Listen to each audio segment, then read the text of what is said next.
Shunchalik tovuq miyalari ham bormi mana bunday qo'shiqlarni tinglayotgan? Miyachasi tovuqday kukuriku, qovoqchasi sovuqday kukuriku.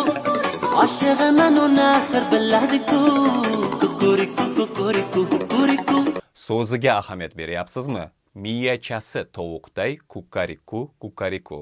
Avvalambor bu ayol kishiga aytilyapti, sevgan insonga aytilyapti. Hozir bittasi kukariku deb chiqsa, ikkinchisi miyovullab chiqsa, uchinchisi qarabsizki akillab chiqadi. Qarabsizki kvadroberliga ham bir qadam qoladi. Yoshlar madaniyat informatsiyalari orqali aqlini shakllantirib boradi, ya'niki film, musiqa, kitoblar orqali.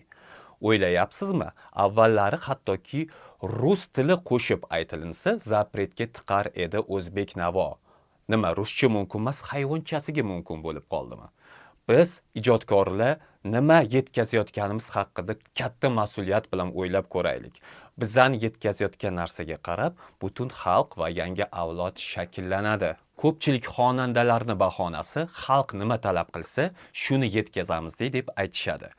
Bu sizga ham bog'liq. Nima eshitib, qanaqa informatsiya olayotganingizni yaxshilab filtrlang, aziz do'stlar.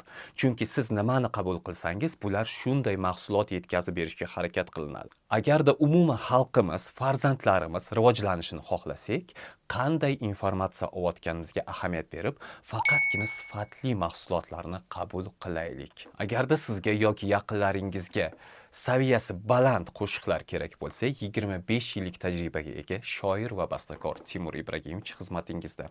Obuna bo'lamiz, bundan ham qiziqroq ma'lumotlarni va fikrlarni qo'yib yubormaymiz. Rahmat.